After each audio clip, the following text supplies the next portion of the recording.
This is a great honor for every fan of the Dallas Cowboys. I'm honored to be in the NFL.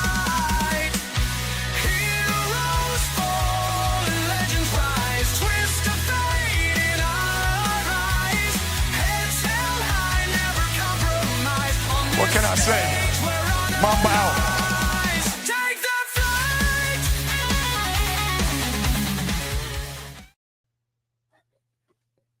All right.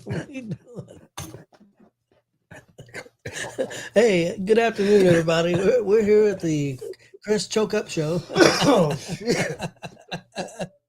Afternoon show, guys, on ESPN and Gonzo's Sports Room. Hope everybody's having a great day. We're all having good days, I think. So maybe, I don't know, I'm not sure about Chris. I tell you, I said it once. I'm going to say it again, man. Seeds and stems are no way to start off your day. Just going to put that out there. That ain't what it is. Oh, shit. Smoke another pack.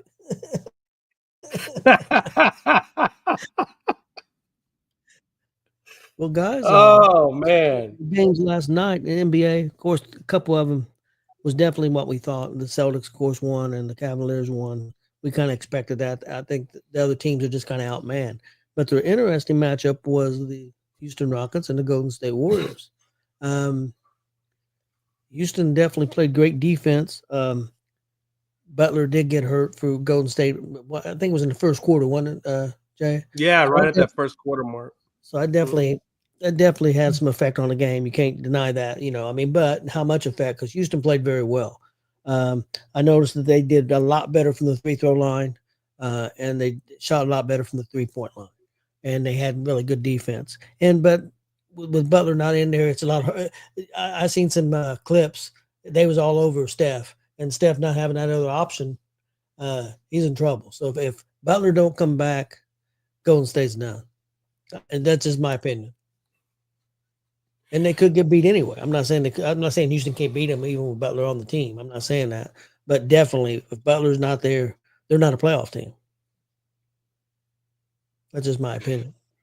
Yeah, absolutely. Chris, Gonzo, what was your thoughts on that? Did you catch that game at all?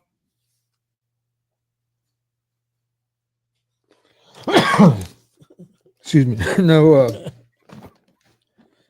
I watched a little bit of it. Didn't watch much of it. Jay, what was your thoughts on the game? You go, Jay. It's like watching Cheech and Chong. Cheech and Chong when they're in the car and it's just vapor filled with like smoke and you can barely even see them. I feel like I'm watching Cheech and Chong when I talk to you guys sometimes. It's amazing.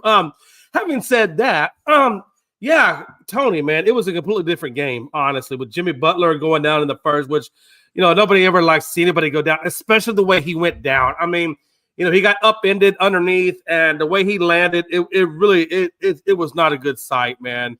And I really do hope that he is healthy and able to come back Saturday, because I don't want to win like that. I don't want anybody ever wants to win like that. You want to win going up against the best and not having people have injuries. I think anybody that has a competitive bone in their body wants that. But when you look at the tail of the tape, man, it was a completely different game for the Rockets. Number one, Jalen Green. Thank you, sir. Thank you for showing up. Thank you. That nice 38 points that you gave us was perfect. And again, Sagoon had a double-double. I mean, he was all over the place. Tari Eason was another big contributing factor to that team.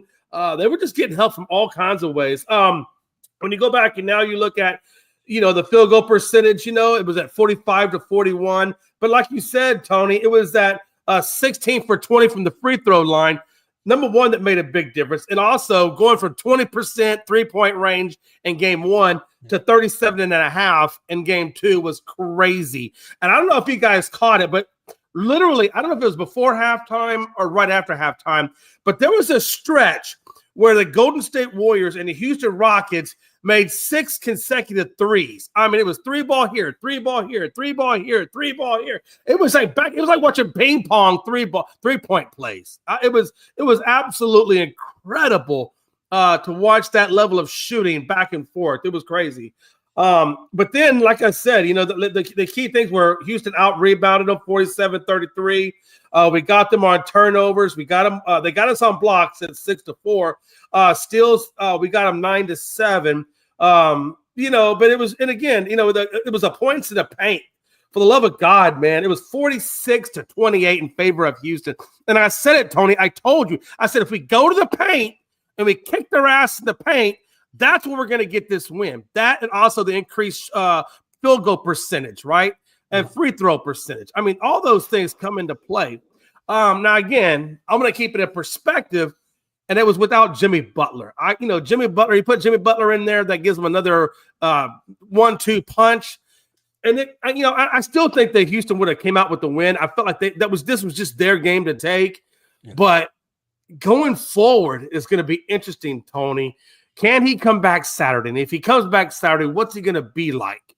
Is he going to be at 80%, 60%? How much pain level is he going to be dealing with?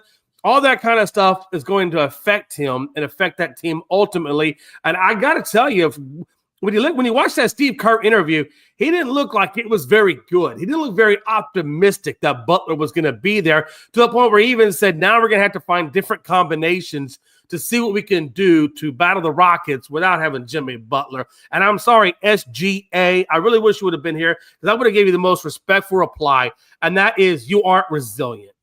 You aren't, guy. You needed Butler. Butler, if you want to say your resiliency, Butler was your resiliency. Your management is your resiliency.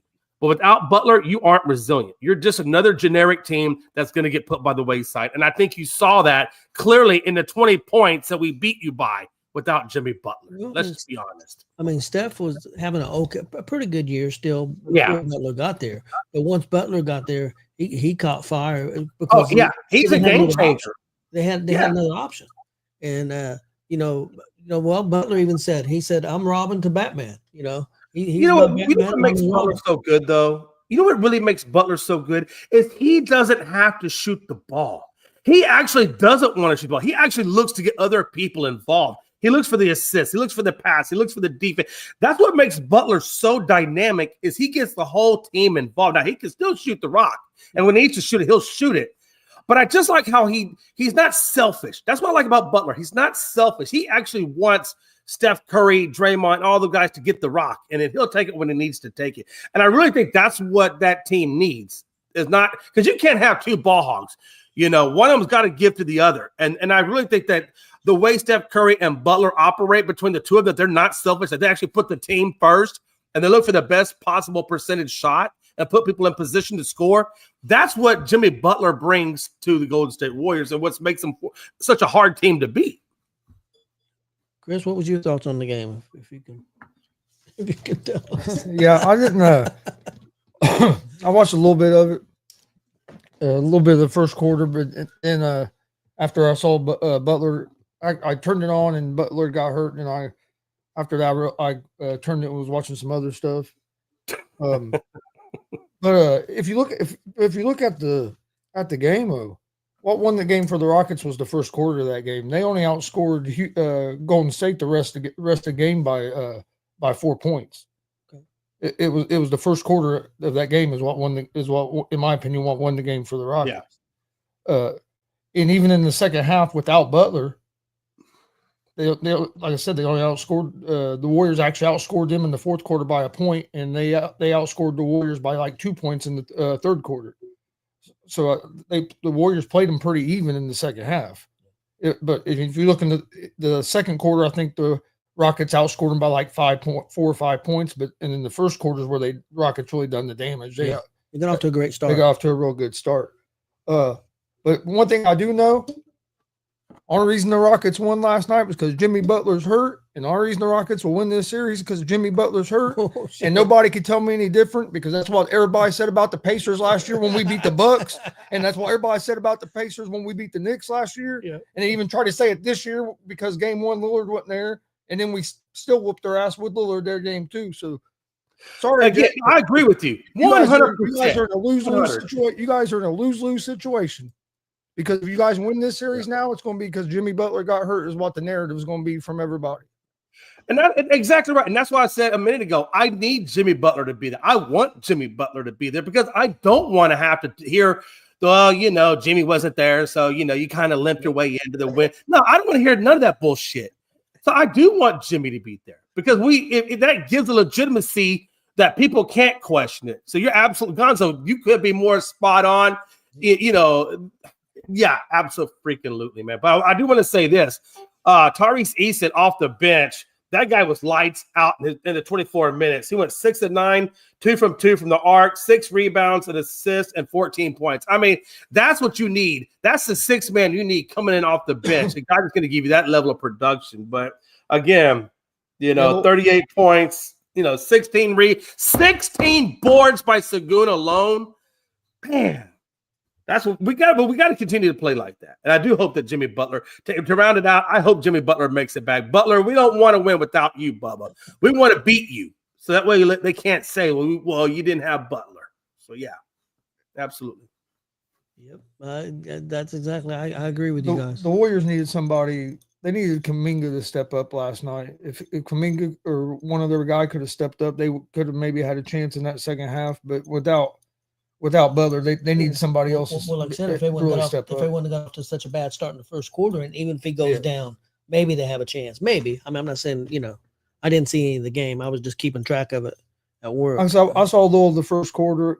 I didn't get home till after 10 because I was out disc golfing. Disc golfing. Yeah, it was good. It was a good time. I know. I played disc golf too. It's actually a lot of fun. It really is a lot of fun. And the more you drink, the better you shoot. I don't know. It's kind of weird like that. I honestly, to be transparent, I didn't play. I just actually walked with my son and a couple people he was playing with and chilled with them for the evening. What a pussy. Could have fucking played. Hey, ask him how his body's doing from just walking. Yeah. No, I know. Hey, everybody knows that Gonzo. Hey, I know you got some issues, man. I know, man. Hey, they tried to get me to throw, and I said, no, that's not a good idea. I already know. But I the course was back in the woods and stuff, so it was real nice out. So it was a nice time just walking with them. And my son's real good at it. Like he ended up shooting like 1 or 2 under on that course yesterday. I'll tell you, it's an art. To learn how to shoot that frisbee, to get it to do what you want it to do, seriously, it's an art. There's in Sheboygan, when I lived in Sheboygan, about maybe 3 or 4 streets over from my house. I mean, literally, you could just it's like a 2-minute walk. There's a frisbee golf course set up there, and there's one where you shoot on top of a hill, and the bucket is down at the bottom, and I kid you not, it's probably about a good, I'd say 50, 60 foot down. So you got to go down this little trail to get down, but it's about 50, 60 feet down and probably about 30 or 40 yards, across. I mean, like you got to really be good at that to get it where you want it to be. Otherwise, you're landing in the water. It's surrounded by water. So it's a lot of fun. Oh yeah, that's how we have the course that we was at yesterday. It goes into the woods and then goes along the river. So like if you miss your disc can end up in the river and it's going down river. You ain't getting it back unless it gets caught on a rock or something. But it's a nice course. There's 2 or 3 here in Muncie, and then there's a bunch of them around us. And I'll tell you, those people are serious. I've seen people come out there with suitcases filled with like 20 or 30 discs, and I'm like, damn. Oh yeah, my son has a backpack full of discs that he. Yeah. No, I'm that guy that goes up to the lady and says, hey, can I rip this disc and I'll have it back in about 20 minutes. I'm that guy. But anywho, man, yeah, hey, real quick before we get into the draft, because that's what we're really gonna hanker in on. I just want to get y'all's opinion on and Tony, I know you got all the games, so run us through. Let's just give our predictions on who we think is gonna win tonight, and then we'll get into the draft. Tony. Oh, let me pull that back up. I went to my draft stuff. Okay. I mean, no, if you want to stay there, I can go through it. Okay. That way you'll have to lose your draft stuff. All right, so tonight. I know where Frankie's at, Joe. I figured Frankie'd be on here. Yeah, Frankie wasn't going to talk today because He couldn't make fun of me because the Rockets won, so it lost all the fun and appeal for him. I don't know. Yeah, he picks and chooses. I know after the Lakers lost, he didn't come on, but more when the Lakers won. Yeah, he's a very picky, choosy kind of guy. Yeah, he is. Yeah, he picks and chooses. He's a pussy too. But anyway, hey, first game of hey Knicks Jay, Pistons. real quick, why it's Yeah. on my mind. Why it's on my mind before I forget. We won't be on Monday. All right. Because we'll be packing our stuff up because we're doing the show live from a pizza. We're doing our wrestling show live from a pizza restaurant here in town on Monday evening. So we'll be. Yeah, and you ain't doing a show. You just want to go get that damn pizza. It's okay. I got. I'm gonna get pizza, but we are doing a show. We'll be live. It's a fundraiser for high school actually a wrestling club here in Muncie, and it's also a fundraiser for a show we'll be doing next weekend. So we're gonna be live from Greek's Pizza here in town on Monday. I think around 5 o'clock. Yeah, all right. Yeah, hey, we always love seeing those kids get fundraisers, and hopefully y'all raise up all the money you need. All right, no worries. Okay. With that being said, Knicks Pistons. They got their first in the lineup at 6 o'clock on TNT. Let's see where is that series at anyway? It's tied up at 1-1 actually right now. Knicks took the first one. Pistons took the second one. How do y'all see it's now? Okay, so now it's going back to Detroit. So how do you see that faring tonight? Do you think that Detroit comes out and plays another poised game and takes them out, or will the Knicks bounce back and take the win? I'm liking the Pistons. Pistons should have won that game 1. They should be up 2-0 right now. They really should. I like the Pistons.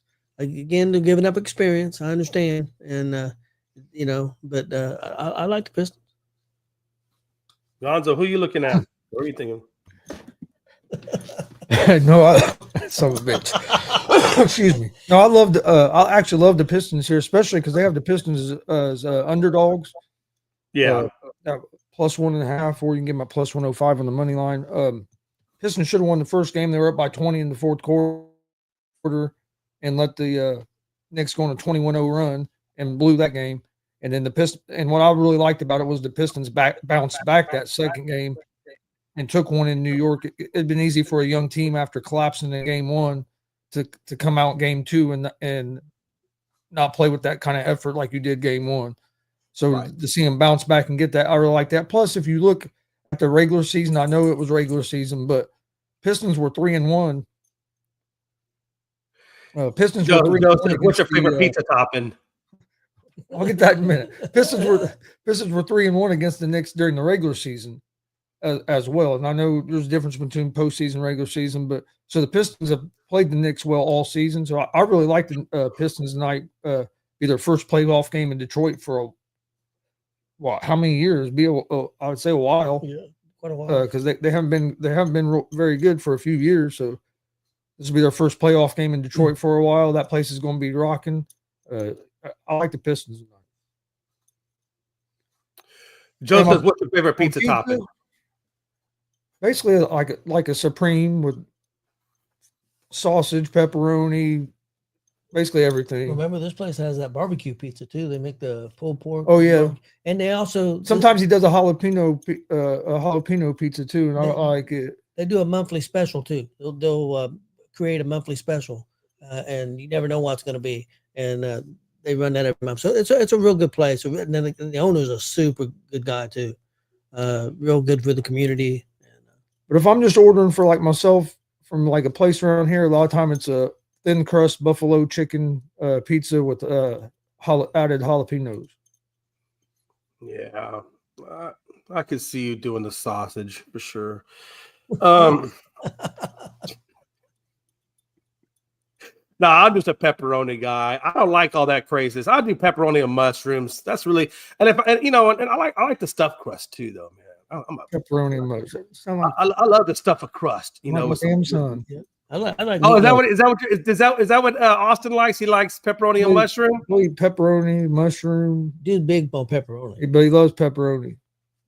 Yeah, dude, I'm a classic person. I don't need all that craziness. Just give me some pepperoni and mushroom, and maybe put some cheese in the crust. Yeah, we're good to go. Thunder Grizzlies. pineapple, ham, and jalapeno is pretty There damn you good. go with that I pineapple. don't know shit. about no pineapple. See I'm that? not- You know what? Hey, I'm not- Tony, on Tony, pizza. Tony. See, that's that newer generational crap, man. They gotta put everything. You got taco, pizza, pineapple. Come on, just go back American. Damn it.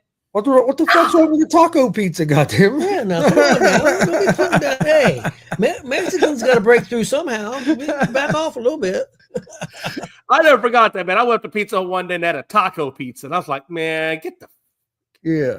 Okay, look, hey, I'm not. Who am I to say? Who am I to say? Right? Okay. That's what I'm talking about. That's the kind, like what Joe's saying: a meat lover pizza with hamburger, sausage, bacon, Man, pepperoni. okay, y'all are meat lovers. Y'all love that meat. You love meat too, but it's a different I kind of do love meat. I do.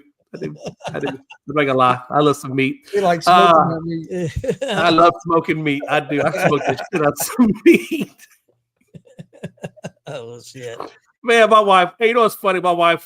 So one of my wife's friends, she's a teacher, and she's like, "Hey, I want to watch, Jay's podcast." And she said, "Man, you know what Mel said? She said, well, you're gonna want to watch the Whiskey Hour. It's a little bit, it's the music side of it. She said, if you watch the afternoon show, they're kind of raunchy on there. I don't know if you want to watch the afternoon show." So apparently, I have a reputation, or we have a reputation. Maybe I gave the reputation of, well, frankly, certainly helped out of being raunchy. But anyway. I help out too. Yeah, you sure do. I didn't want to say it, Tony. I was trying to protect you, but okay. Yeah, I don't need no protection. I don't give a shit.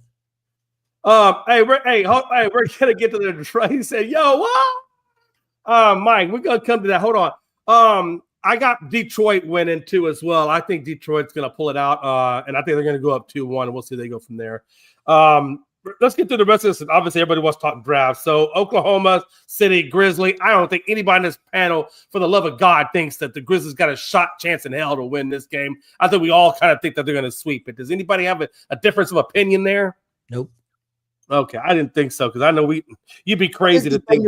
I think the Thunder win, but I like the Grizzlies at the plus 9.5. Yeah, and that's what I'm saying. So if you're going with the spread, then you would go Grizzlies. I think they're going to play them closer at home than what they did on the road. So I think it's going to be a closer game, but I still think the Thunder win. And I gotta tell you, this is the game that intrigues me the most. Is the Nuggets and Clippers. I want to see how the Nuggets respond, to the Clippers. I think that it's 1-1. I still am a huge believer in Joker and the Nuggets, but Kawhi is making a hard case for that team in Harden. But I'm going Nuggets in this one, guys. It is in LA, but I'm going Nuggets. What do y'all think, Tony? What do you got? Well, it's 1-1. The Nuggets got to get at least one back here. I think it'd be good for them to get the first one. So I agree with you. I think I'm gonna go with the Nuggets. But this series every game is gonna be probably within 4 or 5 points. It's gonna be close games, every single one of them. I think. I don't think there's gonna be in blowouts. Of course, I say that, and there'll be a 30-point blowout tonight. But that's how it goes. But I'm gonna go with the Nuggets. Chris, who you got, brother? I like the Clippers to win this game. The Clippers could very easily be up 2-0 and won both the games in Denver. They blew that first game with some turnovers in the fourth quarter. Kawhi made a late one, and I forget who. Somebody else made another one. They had a couple late turnovers in that game that really cost them after leading most of game one. Then they were able to get game two, and they're being in LA for the game first playoff game there this year. I like the Clippers to win. On the spread at the 5.5. To me, that's right on the edge. I'd almost take Denver at the plus 5.5 because I think it's going to be like a 2 or 3 point game, no matter who wins. Because both games have been real close. So I wouldn't take the Clippers at the minus 5.5. I think that's too many points, but I do think the Clippers win the game. Yeah. So Joe and Chris got the Clippers, and me and Tony got the Nuggets. Well, there you have it, folks. There's your lineup for our predictions for tonight's NBA playoffs. Now, Tony, take us to the Draft Central, baby. Okay, guys, we're going to start with the NFL draft. One thing I wanted to bring up real quick, and I know, of course, Mike Hughes is talking about a big rumor going around right now that the Bears are going to move up to make a trade to like maybe the 3rd or 4th pick in the draft and going to take Genty from Boise State. So that's interesting. But I've also seen another one involving the Indianapolis Colts trading with the Bears and moving up to the 10th pick so that they can get that tight end that they want. They're not going to get Warren because they're projecting Warren to go 7th to the Jets. But they've got the Colts moving up to 10th to take Loveland from Michigan. Because they don't think Loveland's going to make it. I think they know Denver at 13 is going to take him if he's there, and the Colts are 14. So that's a rumor there. There's also a rumor that Denver might move up to 3 or 4 and get Genty. Yeah, a lot of people are believing in Genty. I believe in Genty too. I think he's a really good player. He would probably be there with taking a running back. If you've got a real good running back like Philadelphia, they don't need a guy like Genty. But there's probably, how many teams you think could use a running back like Genty? Probably 20. I've also heard that the Patriots, where are they at? 3 or 4? Yeah. I've also heard that they could the rumor that they might take that they might take that Warren, that tight end from Penn State at that pick.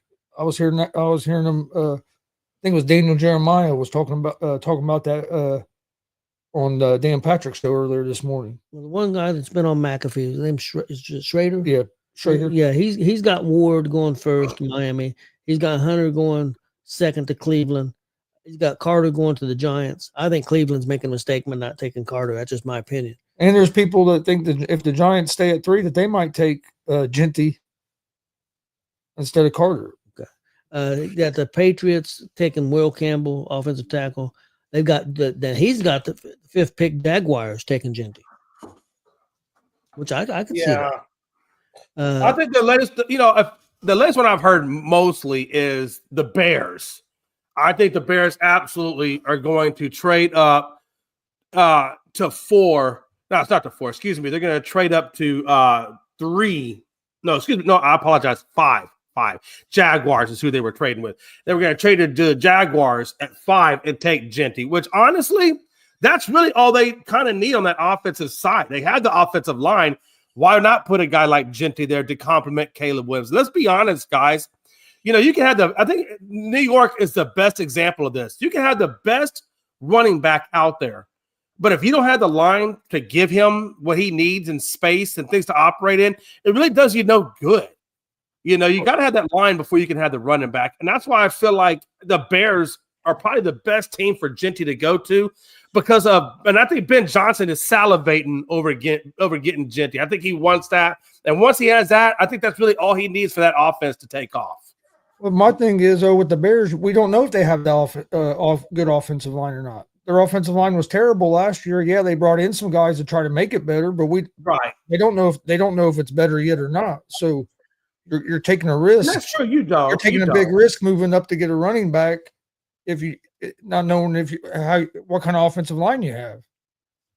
True, and I think it's the quality of the guys that they brought in, though, right? I mean, they're not bringing in, scrubs. I mean, that was it, Tooney or whatever that guy they brought in from the Chiefs. I mean, he's good. I think Ben Johnson is doing it right.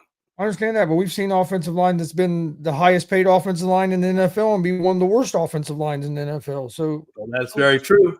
That's very true. That one year they thought the Colts was going to have the best offensive line in the league, and it was the worst. And we were the highest offensive. We had the most money in the NFL invested in an offensive line, and we had the worst fucking offensive line. Now we were projected to have the best scored into the year, because of Nelson and everybody we had, but it just fell apart. We had a couple injuries, and then just shit fell apart, and we ended up being terrible. That was the year Matt Ryan got killed. Yeah, and I have also heard that the Patriots are going to be possibly trading back, that they don't stay at 4. And I had them taking that offensive tackle. Is it Mumbu or Mumbwa or whatever that guy's name is? You know what I'm talking about? It's the African name. I can never pronounce that name right. Starts with an M, M-O-U-B-A or something like that. You talking about New England? Yeah. See, what was that name? Mumba or Mumbwai or Mamu. I don't know how you say that dude's name. I don't know. I don't know. I don't know either. I've been hearing Patriots Will Campbell, offensive tackle from LSU. Now, Jay, I was going to ask you this couple questions about your Cowboys. Right. 12th pick Schrader has them taking a guard, Tyler Booker from Alabama At 12, huh? at 12. Okay. Said because with Martin retiring, and they said this dude's a bully. Said he's a one hell of a guard. Would give him a lot of beef and would definitely help that interior. What do you think about that? Now he said they also do need a running back or receiver, but he said he thinks the guard at that pick would be good. But see, my thing about that is what he's got no receiver going yet. So you guys would be able to get the number one, projected number one receiver if it panned out that way. I don't know. What do you think? Do you think it's best to go a guard, or you think it's best to maybe try to get that receiver? No, it's absolutely. Here's the thing, man. I don't care who you put out there. Yes, can we use a receiver to take some of the pressure off of CeeDee Lamb? Absolutely. But the problem is this, and I've said it, it takes 10 guys to get the ball to the wide receiver. And if Dak is consistently running for his life and getting injured all the time because he doesn't have an offensive line, that's your first damn problem. You don't get the shiny toys without having a nice garage. So let's get the garage first and then get the shiny toys. So in my opinion, they absolutely got to go for offensive line. If Dallas wants to rebuild this team properly and rebuild it right, they're going to go offensive line. And if they think they need to take maybe a step back and get a couple more picks to bolster up more things, they go take a couple back. But I think Banks will be there. Booker, they got a lot of offensive linemen in this draft that are good enough to help us rebuild that offensive line. So I don't care who they get. I don't care if you get Booker or Banks or anybody else that's out there, first round worthy. You got to go offensive line, man. But that's not what Jerry's going to do. Jerry's going to do what Jerry always does. He's going to go either wide receiver or running back. I don't think Genty's going to be there, so I think he's going to go wide receiver. I think he's going to go McMillan. I absolutely 100% believe that. But I don't think that's the right move. I think the right move, if he's drafted correctly, would be to bolster up that offensive line. And I think the Eagles was the best example of if you got two good trenches, everybody else looks better. That's true. Jay, I was going to ask you this. Now, he's got the Bears making that trade with the Colts, and the Colts getting the 10th pick, and the Bears getting 12th. Of course, the Colts getting that tight end. But he's got the Bears taking an offensive lineman, Banks from Texas, with the 14th pick. What do you think about that? I mean, there's the Bears still trying to beef up that offensive line.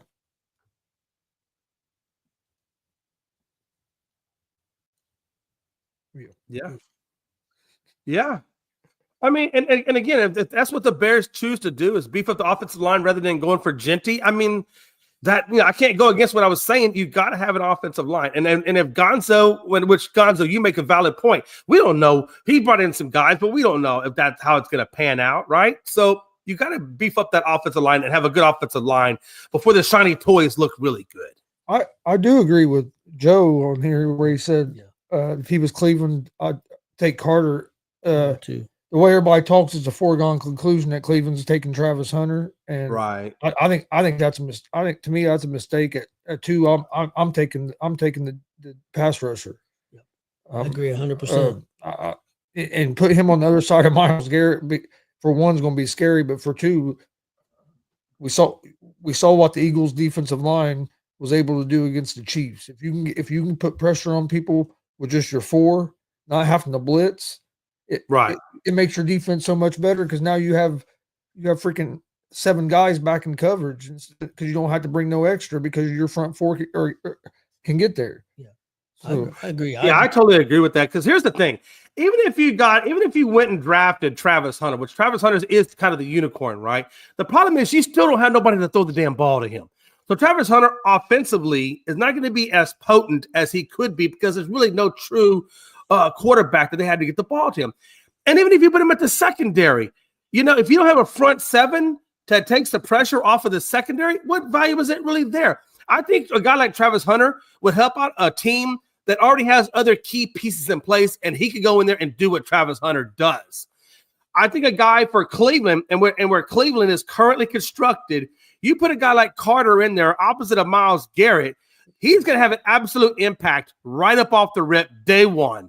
Because not only will they have a formidable pass rush, but that pass rush will actually take the pressure off of the defensive backs because that quarterback's going to be running for his life. So that front seven is crucial to help out the secondary. So I think that is the most absolute best value to help that team right now would be Carter. Yeah. A guy I work with, Jay, he's a big Dallas fan, and he asked me, said, "I heard a rumor. What do you think about this?" He said about the Dallas trading Parsons to the Cleveland Browns for that pick, and I said the Cleveland Browns would be idiots. I said because they could. The Cleveland Browns could take Carter. Why would they want Parsons and pay Parsons all that money? Would you get Carter on a rookie deal? And I'm not putting Parsons down. I'm not saying Parsons is not a good player. No, I understand what you're saying. It would be more cap friendly to go with Carter and still have a very productive edge rusher. I get that. The only thing that I would say. The only benefit I think that Parsons would have over Carter is the fact that you could put Parsons pretty much anywhere and everywhere, and he'll benefit you. You know, he don't have to just play this one specific spot to affect the outcome of the play. That's the only difference I think or the only advantage I think that Parsons would have over Carter. I agree with that, Jay, but except for one thing, you're going to pay him so much money now. Now you're limited on what you can do in other places. Well, Carter's got that rookie deal. And I mean, that's why I wouldn't do it. I mean, hey, if I'm Dallas, I'd do it in a heartbeat. You're right. You're right because they do. And look, let's be honest. I mean, they've already spent a lot of money in dead cap money to Deshaun Watson. Now you want them to take on another huge contract? I mean, that would kill their cap. Absolutely kill it. So it wouldn't make financial sense for them to go out and get a Parsons when you already got a lot of money tied up in a guy that's going to be carrying a clipboard.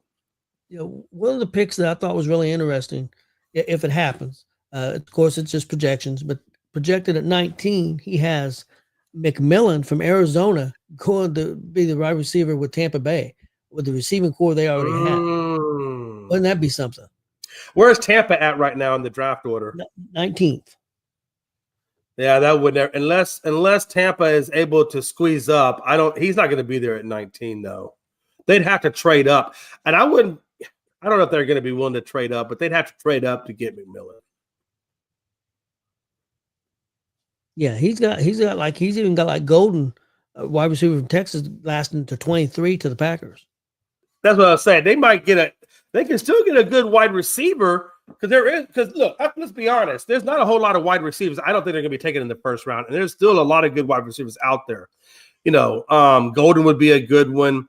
What's that other kid's name? That there's two out of. I was going to say Bond, but Bond I think has got some legal issues, so I don't think he's going to be worth messing with because he may be going to jail or prison or whatever. So, yeah. I think it's going to be a pretty interesting draft. Is there anything that's really standing out to you, Jay? Is there something that Well, I'll tell you what's standing out to me is where Shedeur lands. Now, I've heard everything and anything from people. I've heard 9 to the Saints, which I don't think would happen.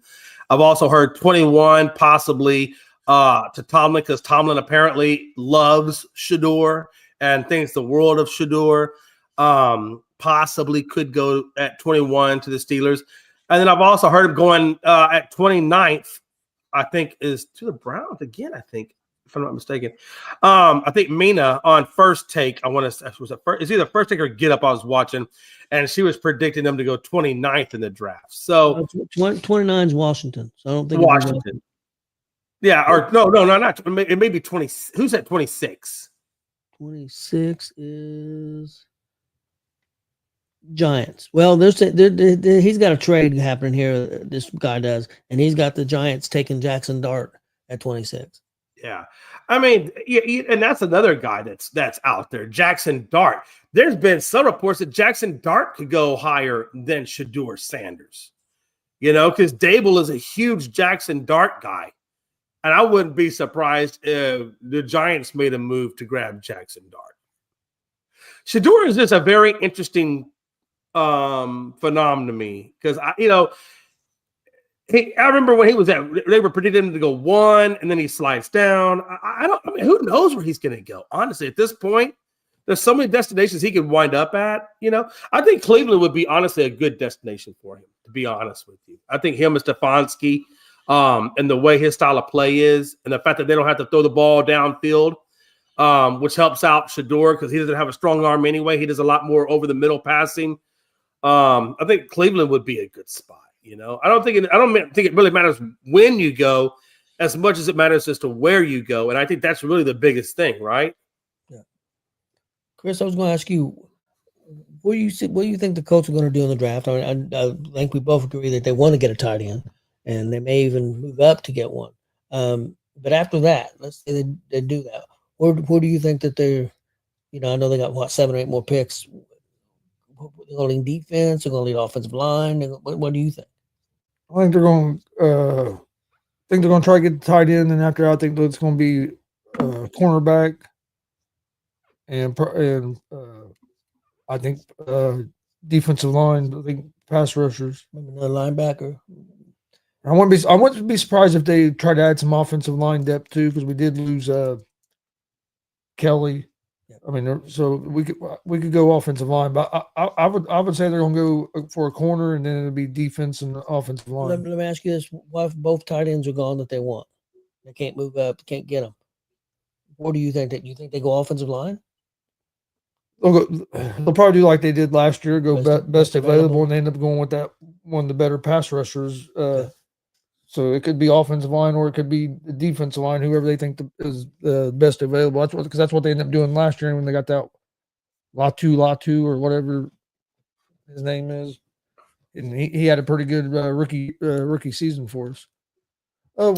With Sanders, Jay, I think the problem with Sanders is the media overreacted because he's Deion's son, Right. and hyped him up that he was going to be the number 1 pick before they even got to see enough of him to really evaluate him.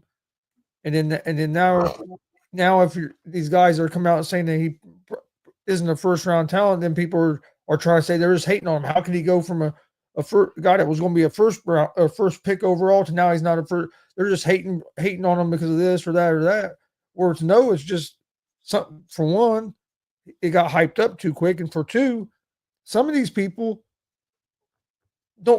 are getting on shows and stuff and saying that they believe Sanders is a higher pick in the first round or going to be a top 10 pick because they don't want to piss off Deion. Is what some of it is. Some of it's because they have people have relationships with Deion Sanders, so they're not going to come out and say, "Oh, he's not a first. I don't have a first round grade on him." So then they got people that they're getting called basically, "Oh, you're just hating on him," where it's no, they're just giving their opinion on it. I told you. I agree. I told you from the beginning. I didn't think he was a first round. Was going to be a first round quarterback or first round draft pick. I thought he'd be a second, third round pick.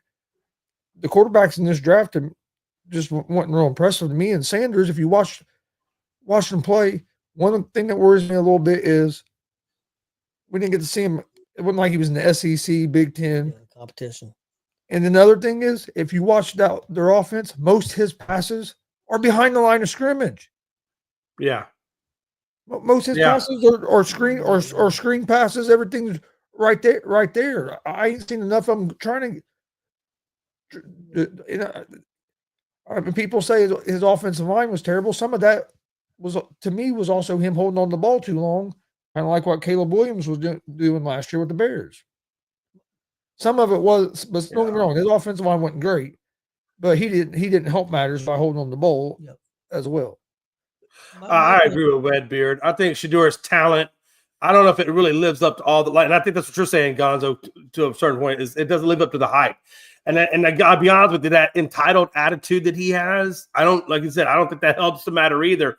I wonder if Shedeur is coachable, because I think that's an attribute in players that often gets overlooked or doesn't get noticed enough. And, I want a guy who has talent, but I want a guy that's coachable. If you're not coachable, I don't know if that's really somebody I want to deal with, because I don't know if I can develop you or get you where I need you to be. Or even if the fact that you'll buy into the system I'm trying to run. So they need to have somebody that's coachable. I think Jackson Dart would be a coachable guy. I think Cam Ward would be a coachable guy. I don't know that Shedeur Sanders is going to be a coachable guy. I think he's coachable, but you don't know because he's been coached by his dad the whole That's what the I whole was going to time. bring up. I mean, do you think that's been a hindrance for his career? I think it has hurt him a little bit, but I think it's helped him. It's helped him a lot more than what it's hurt him. Okay. Because just his last name being Sanders, boom. I mean that's helped him so much, especially in the foot. And then with his dad being there, doing what he's doing with the NIL deals and everything, I'm sure it's helped him, especially financially, all that. Yeah. I do think it hurts him a little bit in this aspect. Is you already saw like the Cowboys when they were talking about bringing Sanders in the coach.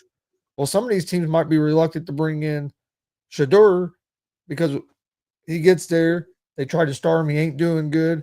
Dion starts complaining about how they're using him or not using him enough. So some of these teams might not want to bring him in because they don't want to have to deal with that. Or soon as that team starts losing a couple games, what's the media going to run with? Deion Sanders is going to be the next coach of whatever team Shedeur's on because that they've lost 3 games in a row and Sanders ain't playing good, so they're going to fire that coach. Not, you know what I mean? And a lot of teams are going to shy away from that, not wanting to have to deal with some of the media circus that could come along with that. My thing is, Deion's a good coach. I don't know if he's a great coach. I'm not sure. I haven't seen enough of it to know that he's a great coach. The red flag for me with Sanders was when they played Nebraska. Nebraska was a middle of the road Big Ten team. And I watched that game and Nebraska completely destroyed them, like 55-10. I remember something like that. I mean, it was ridiculous. I mean, and they got exposed, the whole team, and that includes Sanders. I mean, they got exposed to a team that was a 500 team in the Big Ten. So I mean, yeah, I don't know about. I hope, and don't get me wrong, I hope he's successful. I hope wherever he goes, the dude knocks it out of the park. I really do. I mean, I don't wish bad on anybody, but I think that he's got some growing up to do, and hopefully he can do it and do it quick. I think he's either going to end up with Pittsburgh at 21. I think that'd be a good place for him. Or with the Giants at 26. If he's still available there, the Giants could take him instead of Dart. Because I've heard a lot of reports that the Giants are kind of split. Like their general manager and the coach and some of the guys are split on. Some of them want Sanders, but like Dable and some other ones are all about Dart. So they're kind of split. Who'd you take first between them two? If I'm the Giants and I'm the owner of that team, I'm taking who Dable wants. I'm taking Dart because the reason I brought Dable in as the coach is because of what he's done working with young quarterbacks. And you saw what he done with Josh Allen in Buffalo. He got the best play out of Daniel Jones when Jones was healthy. He won a playoff game with Daniel Jones. So you know what I mean. So if that's what I hired him for, and this is the guy he's saying that is better for him than the other guy, I would go with that guy. What do you think about what Redbeard says? You think the Steelers could be a better fit for him? I for who? For Shedeur. I think the Steelers are a better fit for Shedeur than the Giants. Yes. Yeah, I'm looking at here on Bleacher Report. And it says that there was an article that's saying that the meeting that Sanders had with the Giants didn't exactly go very well. So I got to be honest with you. I do think that Sanders' best shot is going to be at the Steelers at 21. I think that Dable wants Dart. I think the Giants want Dart. I think Dart is probably the closest to like a pocket passer, or not a pocket passer, but like, a developmental type of guy that Dable can develop, right? Like what he did with Buffalo, right? And what's his face out there at Buffalo? That quarterback's name, Josh Allen. Man, I don't know why. The way he did with Josh Allen. Josh Allen became Josh Allen when Dable, developed him. Him and McDermott obviously was there as well. But I think that he can develop Dart. If he can develop Dart like that, then I think Dart is more the prototypical quarterback that Dable likes. I don't think Shedeur is necessarily the type of quarterback or style of quarterback that Dable likes. That's why I feel like Tomlin would be probably the best one to get him. Let me ask you guys. Let's say Pittsburgh passes and don't take him. Do you guys think if that doesn't happen, ooh, you think he falls to the second round? very possibly could fall in the second round. It won't be the Giants that takes him. I guarantee they don't take him. And guys, think about it too. And I'm not saying I wish this on him because I don't, but every year there's one player that seems like that really falls and could he's sitting there waiting to be drafted. And everybody thought he was going to be drafted in the top 10 or the top 15, and he don't get drafted till 30 or 40 or could Sanders be that guy? Chris, do you think he could be? Oh, I think he's if he don't he's either going to get picked into the first round or it'll be later in the second round. I don't think he's going to go before that. So I mean, I didn't think he would ever was going to go before that. So to me, it wouldn't be like a guy in my eyes that really slipped. But by the way it's been covered and stuff, yeah, he'd be one of them guys like that we've seen that they're going to keep putting the camera on every pick. They'll have the camera on him. Is it going to be him? Is it this time? Which I think it's bull crap. I don't think they should do that to them guys. Yeah, I agree. You don't need to show them after every damn pick and have a conversation of, yeah, oh, why ain't the team? Why ain't nobody picking him? It must be because his left big toe is bigger than his right big toe, or just the stupid shit they come up with. It's like you don't have to show them. According to this article, it says that according to Brian Dable, the interview did not go particularly well, as there was some frustration between the two regarding Sanders' preparation of an install package. It seems the interview process as a whole, beginning in Indianapolis, as was reported a few days after the combine, has negatively affected the league-wide perception of Sanders during the lead-up to this year's draft. McShay added. I don't know, guys. And there's like you said, Gonzo, you said a minute ago that the media has kind of put this perception of Sanders out there. So who knows, man? I think you're right, though, Tony. I think if the Pittsburgh Steelers don't take him at 21, I think it's very plausible that he could slip into the second round. And that's why I think earlier when they were talking on Get Up, they were saying that they would not be surprised if Jackson Dart leapfrogged Sanders and was drafted ahead of him. Yeah, but you can't. Dude, it's so hard because you could watch. You could watch four different shows, and they all have sources and insiders. Yeah, for sure. And they'll have, and all four of them will have a guy going to 4 different teams. I mean, let's be honest. All we're doing at this point, and all any of us are doing is prophesying. We don't know what's going to happen. Hell, I mean, any number of things can happen. There may be no trades, and it may just go in stack order. You know what I mean? Who knows, right? But I do think it's likely. I do think there is a likely scenario that Sanders could fall out of the first round. I'm not saying he will, but there is a likely scenario that could happen. To say that won't happen, I mean.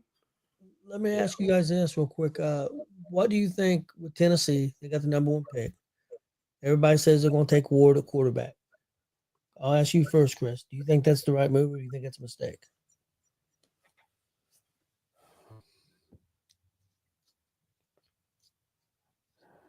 I guess it's the right move if you're just because they're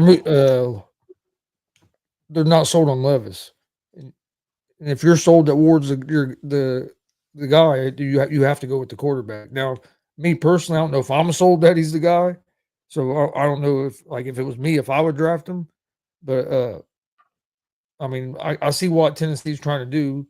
They feel like they missed with Levis the same way looks like the Colts might have missed with Richardson, and they're trying to find that quarterback. Yeah, but if you miss again, I mean, to me, I think they should take Carter, because I'm a big Carter fan, man. I'm a big Carter fan too, and I mean, if it was my pick, I might take him, but I can also understand that. I mean, if you think he's the guy, I don't know if he's the guy. If it was me, I would probably take Carter just because I mean, like I told you, I ain't sold on any of these quarterbacks that they're going to be top guys in the NFL. So last week or so, I've heard a lot. I'm not saying they can't be good players in the NFL. I just don't see these guys as like franchise guys like a Brady or a Manning or guys like that. I've heard a lot of good things about Ward, Rodgers, or some of these guys, or Mahomes, at Josh Allen. You know what I mean? I don't see guy. Well, And hey, could be wrong. Nobody thought Daniels was going to do what he did. nobody thought Brady was going to be any good. No, so I mean, nobody thought the guy from the Texans was going to come out, his first year like he did. So. Brock Purdy was the last pick of the draft. Yeah, and nobody- look how he's been playing. So I mean, you never know. Well, you know what I find fascinating about Tennessee, and the reason why I do think they take Cam Ward is because they just signed Tyler Lockett to a $4 million contract that can balloon up to $6 million on incentives to come in and bolster up that receiving corps. So that makes me believe that they are going to take a quarterback, because at this point in time, if you're drafted number 1 and Will Levis ain't the guy, we all know Will Levis ain't the guy, and Ward is the best quarterback, and this is not a strong quarterback class by any means. But I do think that they will take Cam Ward. I don't. The GM likes him. They've had conversations with him about it. I think at this point, it's a foregone conclusion that he's going to go 1. And I think the fact that they brought in Tyler Lockett, I think to help out Cam Ward a little bit. I think all signs or all flags are directing him to go that direction. Honestly, well, Tennessee's coach didn't like Levis, so Levis didn't have that going for him at all anyway. Their personalities did not mix at all. Oh, yeah, I agree. But it's not like Will Levis was out there blowing it up either. He wasn't performing well anyway. And I see what Redbird's saying here about him coming in at Ward, comes down to whether he can be the guy to come in and be the starter immediately. He's going to be the starter immediately, I think. Yeah, he will be the starter. I don't think that's a close call. And on a bad team. Yeah. Well, and again, it's not like the Titans really have a choice right now. They got to build this team back up. I think if Tennessee didn't take Cam Ward at 1, that would tell me that they are firmly going to cement themselves as the bottom feeder team going into next year's draft, and that they're waiting to see if they have a stronger quarterback class next year, and they're willing to let this season ride off as if it doesn't matter. That's what that would signal to me, because there is nobody out there that they can really trade for in terms of free agency that's going to help them, No. That's so I think if they would go Abdul Carter or anybody else other than a quarterback at 1, that would tell me that they're willing to ride out another mediocre year and come back and draft again next year at 1 and see if they get a better quarterback out of that class. Chris, let me ask you this. Colts 2 years ago with the 4th pick of the draft, Tucker Richardson. Do you think Ward's at that point coming out now is better than Richardson when he came out? Yes. I do too. I do. I think Richardson had more potential. It was like a higher potential prospect, but Ward's more of a more polished. He's a little more polished than what Richardson was. He played a lot more football than what Richardson played. Richardson only played like 16 games or 15 games or something total, where Ward's played some football. So that's one thing I do like about Ward is he's played. He has that experience where that was one thing that I didn't like about Richardson. And to be clear, when the Colts drafted Richardson, I wanted the Colts to move back. I wanted the Colts to move back and take I think it was Hooker or whatever in the 2nd round. I wanted them to trade out of that pick because I didn't think anybody was there. I didn't think him or Levis should be a 4th round pick. I wanted them to move back. They took Richardson, and hopefully it works out. It starts working out this year. We'll see. Better pray Daniel Jones Mm. Now I'm hoping good things for Richardson. I'm hoping that he's ready to play and he's matured and willing to put in the work, because I think that's been part of the problem. He ain't put in the work, but that's the question. After 2 years, if he ain't put in the work, what makes you think he's going to put in the work now? So we'll see. I'm a Colts fan, so I'm rooting for him to get it turned around. Don't have much choice. Yeah, I'm just really curious to see what Dallas does with these 2 trades that Jerry Jones has been lobbying out there. And I don't know what all exactly he says is being lobbied. I don't know if it's going to be a draft switcheroo of picks or if it's going to be a trade after the draft. I don't think anybody knows. I don't even think Jerry knows. He could have just been putting a bunch of BS out there for all I know. Who knows? But I am curious. But I think there's a lot of questions around the Cowboys as to what really does happen in this draft, only because Jerry has thrown out some crazy possibilities of trades. So I don't know. Who knows what's going to happen? It'll be interesting. I think it's going to be a ride one way or the other. Yeah. Do you guys expect a lot of trades? Well, I just saw a pic where it says, I thought the Browns and Giants might entertain a trade, but now they're saying they're going to keep them. I think we might see 1 or 2 trades. I don't know if it's going to be a lot. I think it's going to be maybe 1 or 2 trades in there. Chris, I have a question for you. I don't think there's going. I mean, there's probably a couple, but I don't think there's going to be as many. I think there's more teams wanting to, that are going to want to move back than want to move up. I don't think there's going to be a whole lot. You're going to have a couple teams they're going to want to move up, maybe to try to get a quarterback or get in a position to get a certain player. Coach one tight end. But other than that, I think a lot of those teams would rather move back, because this really isn't. This is really kind of a weak draft compared to the last few years. That's a good thing. That's a good thing you're saying there, because of the Colts, everybody expects him to move up. If they can't move up, or if he refuses, because he usually don't move up, you may see him move back. He might move back. If he can't get the tight end he wants, he may say, well, hell with it. I'm going to move back and get some more picks and get some other positions. Yeah. Or he may have another tight end, it's 3rd or 4th on the list that I don't have to get him in the 1st round. I can't get the other 2, but I can get him in the 2nd or 3rd round. So I'm going to get more picks. So, I mean, you could see the Colts do that, and people probably go crazy if they do that, but that's something he hasn't done. He hasn't moved up. He's not that type of general manager. He usually don't move up. What he usually will do is if he don't like anybody, like if we're like I have like the 10th or 11th pick, 12th pick, 14th pick, and he don't really like nobody, he'll try. A lot of times what he's done is trade that pick for a player. Like a few years ago, we got one of our best defensive players. We got him from the 49ers. Oh yeah, Buckner. Yeah, Buckner. We traded like our 1st round pick that year was like 19th or 20th or something. We traded that pick and we got DeForest Buckner out of that trade, which was great. So I mean, that's what Bauer's done more than what he's ever like really moved up. It's more stuff like that is what we usually get from him. He has said that tight end is a position they need badly. He has said that though, so we'll see what he does. You guys do need a tight end. I still wouldn't hold out that there's not a trade don't get announced that the Colts are getting Hendrickson from the Bengals, because there's been rumored the Colts have been in that trying to get Hendrickson. I've heard that as well. I've heard Hendrickson. It's been strong around here for over a month. So that wouldn't be surprising to me if that was to get announced tonight or maybe tomorrow or something, that the Colts have done some kind of trading and ended up with Hendrickson.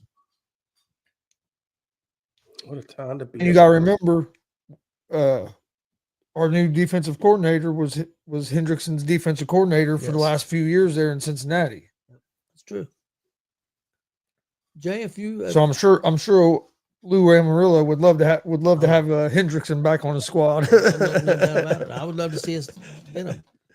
Yeah, you put him and Buckner and Grover Stewart and all them guys up front. Oh yeah. There's been other people that's been talked about more, but you look at his statistics. He's as good as anybody out there. I mean, I know there's other people that get more hype, but you look at the statistics and he's as good as anybody. He really is. Jay, I was going to ask you, best case scenario, who would you like to see Dallas? I mean, I know you'd like to see him get Abdul Carter or whatever. They're not going to get him. Somebody's going to be available at that time, or who would you like to see Dallas maybe get? Yeah, I mean, I'll just reiterate what I was saying a second ago. I mean, it's the trenches. That's what we got to. I don't care if it's the defensive side or the offensive side. We need help on both sides of the trench. So, I would say best available, best offense or best defense lineman, whoever it may be. That's what we need. We need to shore up both of those lines. And so, honestly, I think probably Banks will be there. I think that other guy, his name, I'm not going to try to say it again because y'all made fun of me. But that's what they need. We need a good offensive lineman to help Dak help keep him upright. And if they're not available, and if there's a good defensive lineman available at that 12th spot, then let's go that direction. But I don't want to dress based on need. I want to dress best available of the need, and we need both sides of the trench, guys. I agree with you that you need offensive line, but it's funny how much you've changed, because 2 weeks ago, all you was wanting Dallas to get was a running back. Yeah, I think it's a little longer than that. I think a month ago. I'm sorry. What? Am I not allowed to change my perception? No, I just said I agree with you. I agree with you. No, that's not. See. Didn't I just say I agree with you? Yes, you did. No. And Gonzo, Tony, you know what I'm saying. That's a Frankie tactic, right? No, you didn't even let me finish. Well, I'm just saying. I know what you're saying. Dallas better get a running back in the draft. That we have to get a running back. That's all it was about, was getting a running back. But now, I agree with you. I agree with what you're saying now.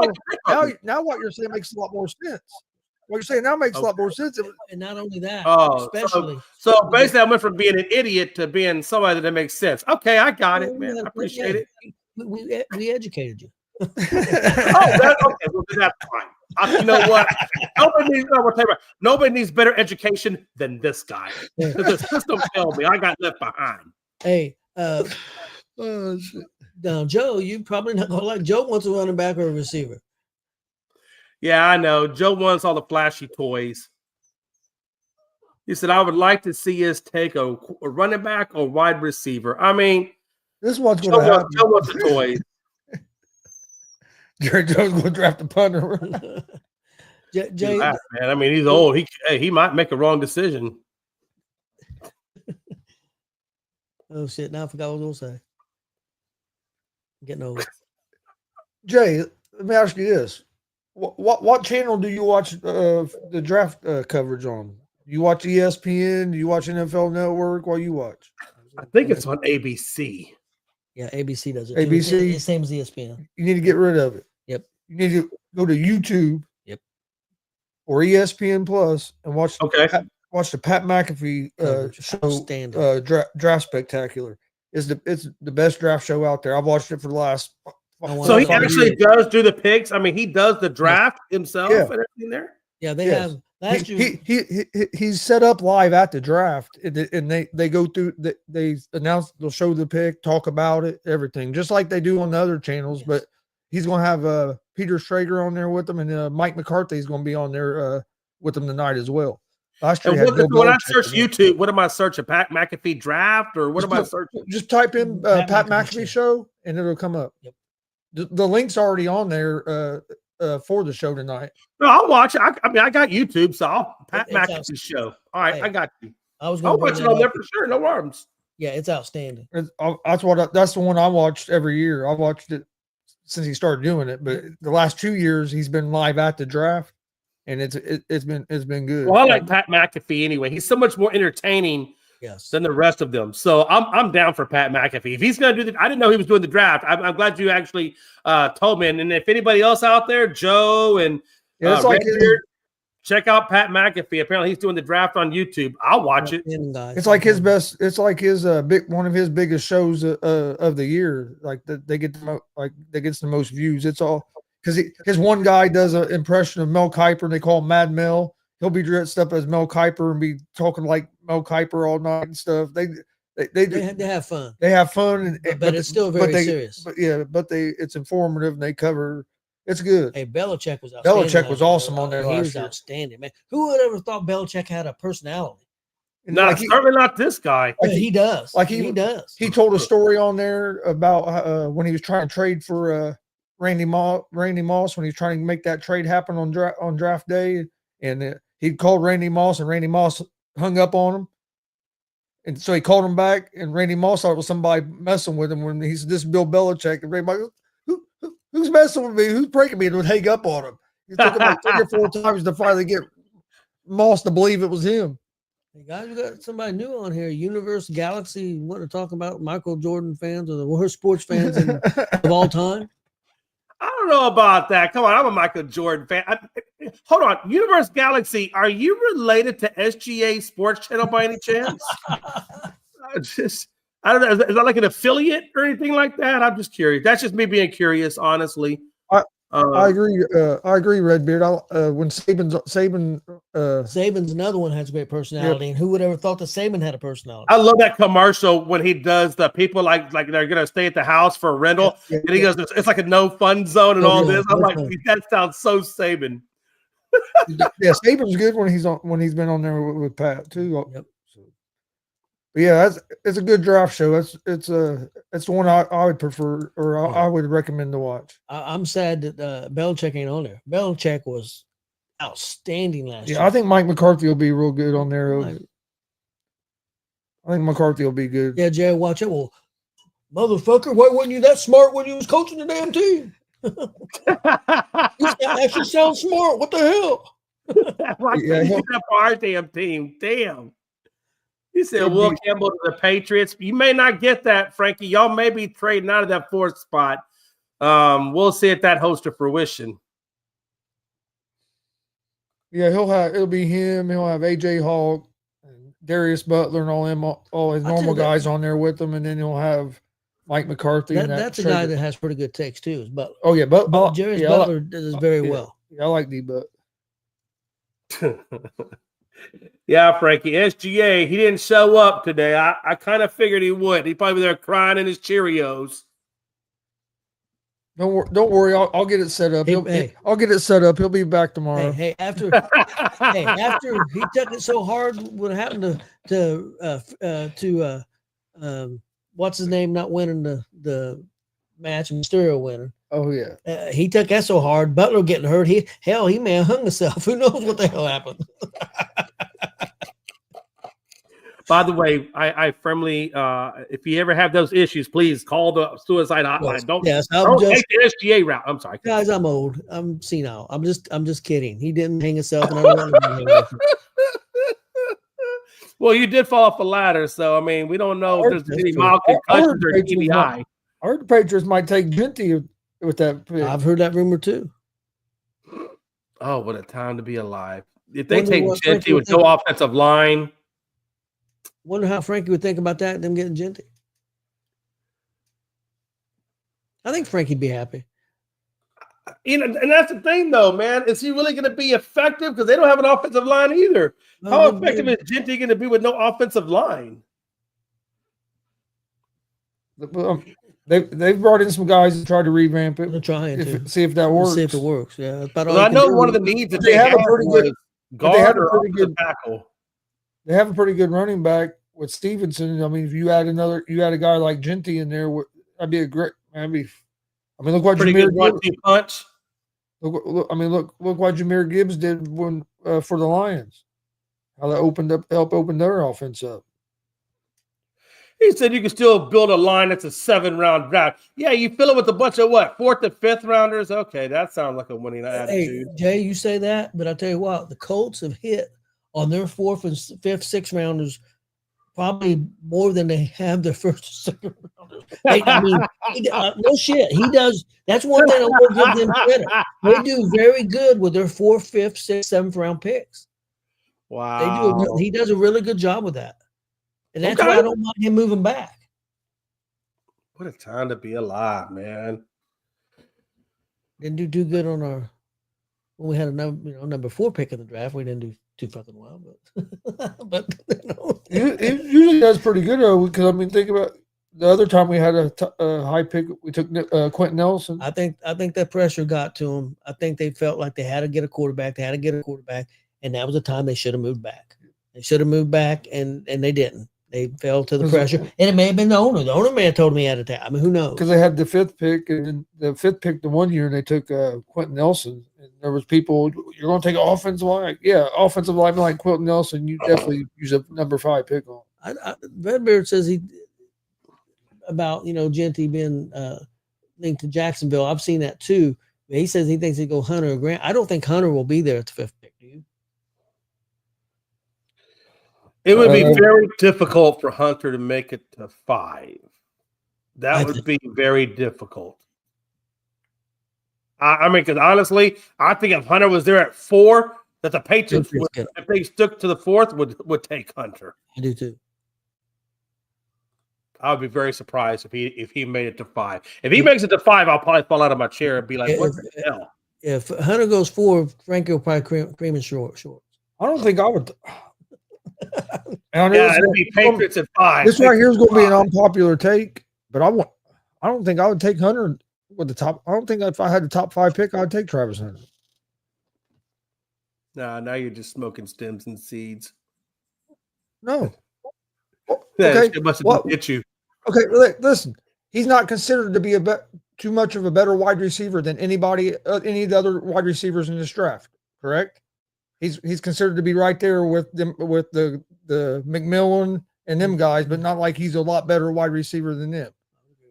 You just said earlier that you didn't see none of them no wide receiver going in the first round. So why am I going to take a guy that might not even be a number one, a top wide receiver in the NFL with the top 5 pick? And he's a good corner. He's good at both. I don't think he's great at either. I think you could be overdrafting him in the top 5. Yeah, I mean, there are some people that say he's the best receiver in the draft, but I don't say I'm not saying I agree with that, but I have heard on a few shows where they have come out and said that Hunter is the best receiver in the draft. He's also the best DB in the draft, and whichever way he landed, that's what he would be best at. I'm not saying I believe that. I'm just saying on a few shows I have heard his name mentioned in that kind of conversation. How many receivers do you see get taken in the top with a top 5 pick? Is what I'm saying. I'm right there. And not many at all. Not many. That's why I'm saying that's what I'm saying. It ain't about nothing to do with smoking anything. It's just. Well, I mean, I'm pretty sure Justin Jefferson get picked at? He wasn't a top 10 pick. He was like 19 he was like 19 or 20. Yeah. Because he was like the third or fourth wide receiver. I honestly cannot remember the last wide time receiver taken in that draft. He wasn't even the first wide receiver taken. There was like 2 or 3 taken before him. And that's what I'm saying. I cannot remember the last time a wide receiver is taken in the top 5. I honestly cannot. I couldn't. I'd have to go back and research that. Honestly, I prefer McMillan over Hunter at wide receiver. That's just me. Because for one thing, he's played he's played better competition, in my opinion. Well, okay, Jay, if you're Tennessee, you said you would take Ward, so you wouldn't take Hunter. If you were, if you were Cleveland, are you taking Hunter over Abdul Carter? No, I would take Abdul Carter. Okay, who's at 3? Giants. If you're the Giants, are you taking Hunter there? Now that spot, I probably would, because I feel like if I want him as a wide receiver, I could pair him opposite of Malik Neighbors. Russell Wilson loves to throw the deep ball. Both of those dudes love to do deep routes, and I think he would fit in nicely there. I also think on the defensive side, he would do well in that secondary. So for the Giants, being that they already have a quarterback that likes to throw the deep ball, and they do, I definitely think that would be right up their alleyway. See, if I'm the Giants and Carter's gone, I'm taking offensive linemen to protect Russell Wilson. Like Will Campbell. He said he's going crazy. I knew he would. Yeah, if Hunter lands there at 4, he's definitely going crazy. Yep. I told you cream and shorts. He ain't got no cream left. That stuff's dust now. He smoked so much weed, he ain't got no cream left in there. I'm never gonna say that. Okay. That shit comes out as powdered milk. Oh. Right. I'm not going to say what I was going to say. I was going to say it sounded like Jim's disappointed. I was going to ask. I was going to ask how Jay knew. I knew how Jay knew. I was going to ask how Jay knew. Hey, but I'm 50. I should be putting out dust. You're like what? 28 and looking 48. You probably do got some dust. Frankie, calm down, or get in the show one way or the other. Well, all right. Well, we got anything else before we wrap it up? Let me ask you. The draft's at 8, correct? Yeah, 8 Eastern, 7 Central. Okay, then I'm gonna watch the first hour of the Pistons, and then I'm gonna watch the draft. Yeah, I'll probably follow suit right along with you. To be honest with you, that's probably what I wind up doing. The Reds don't play tonight. I think the Astros. I don't know if the Astros play tonight or not. To be honest, I know we just got off that series with Toronto. I think we might be off tonight. Yeah, Yankees playing good. The Astros playing good. The Reds doing okay. We're still a little inconsistent. We're starting to hit the ball better, but our pitching's not pitched as well. So we just got to get consistent. But I'm still very hopeful the Reds are going to do well. We're not, we're doing okay. Still early. We're about 500. I'm looking at it now. So it looks like right now 3-0 White Sox over Twins, 4-2 Mariners right now over the Sox. Rockies are tied 4-4 with the Royals, and then the Brewers Giants play a little bit later. Rockies Royals, Orioles Nationals, Pirates Angels, Rays Diamondbacks, and Rangers and Athletics. That's it. That's tonight for baseball.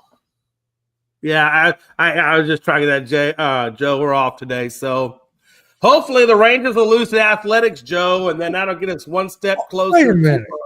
What kind of fan? You call yourself an Astros fan? You didn't even know if you had a game today or not? What the hell's up with that? Yeah, I'm old. I'm old. I knew the Reds didn't play today. Nobody asked you. I'm a lot older than you. Jay's probably one of these guys that already watches the games. He just checks the score. Oh, we won. Oh, we lost. Probably don't even watch the game. Okay, look, Frankie Jr. God, Frankie's not on here, so what? You got to take his place? God. That's what. You know what? From now on, your new nickname is Swing Low because you're swinging low on Frankie's nutsack, man. Damn. Hey, the one thing I am disappointed in, Jay, and I have to admit to this. Yeah, I was rooting for your Houston to win, but also in the back of my mind, I'm saying, man, I hope Houston loses so that dude calls in tomorrow. And we're gonna have a fantastic show. I mean, in the back of my mind, come on, Houston, choke, and that goes take me. So this dude get on there, FUJ, 4. You know what? And I will be honest. Hey, look, and I'm speaking for real. This is real talk.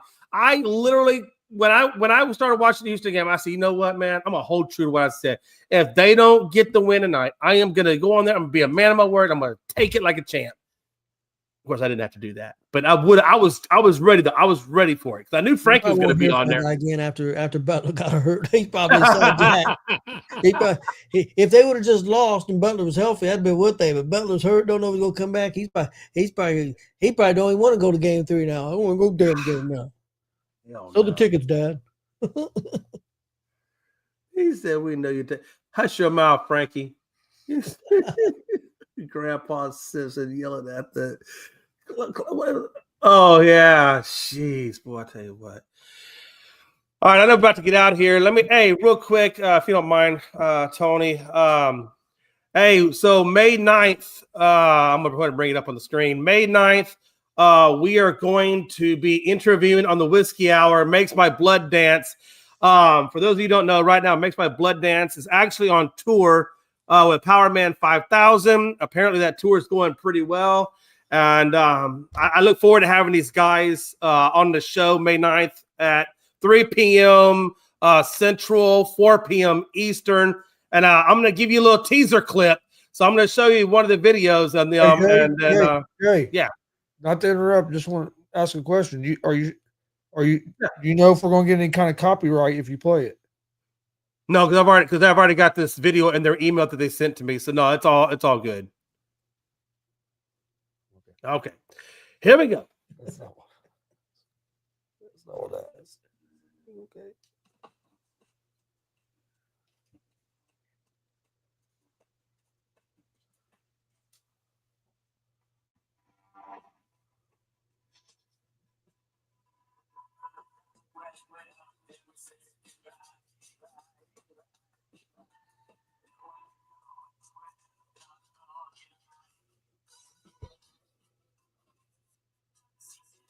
Okay, here they are. So.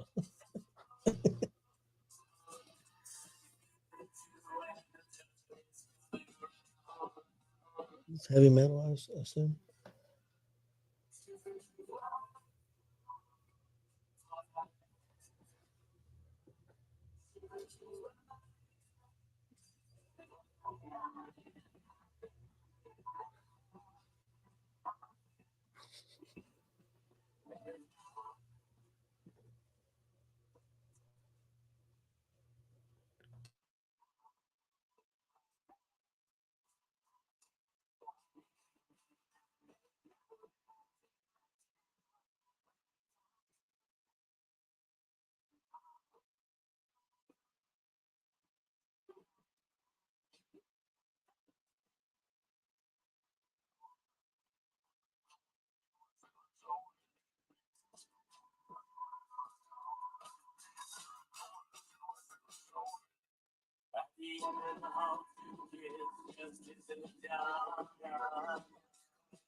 So that's it. I know they said they couldn't hear it on Facebook feed, so that might be an issue with Facebook. Could y'all guys hear it on your end?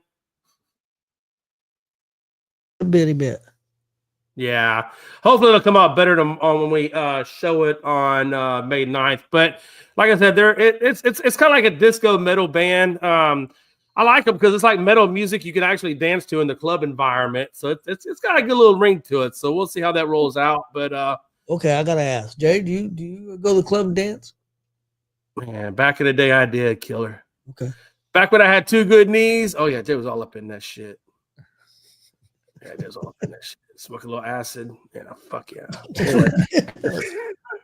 Anyway. But when I did it was back in the early 90s. But you doing acid? No, you drop a little acid, you go to the club, have a good time, whatever. It's all good. But that was back in the 80s and 90s. That's not anymore. I am a clean and sober person. But back in my 20s, yeah, Jay cut up a little rug. But anywho, all right, Gonzo, get us out of here. Jay's a sober person. What are you sober when you're asleep? No, I'm good now. Yeah. I went to AA, got cleaned up. We're good. Good. Get us out of here, killer. All right. Thanks for watching. Please hit that subscribe button on you. Oh, actually, wait a minute. Today is Thursday. Join us tonight, 8 o'clock for Facer Hill Pro Wrestling Talk. And then we'll see you guys tomorrow right around 2 o'clock with another show.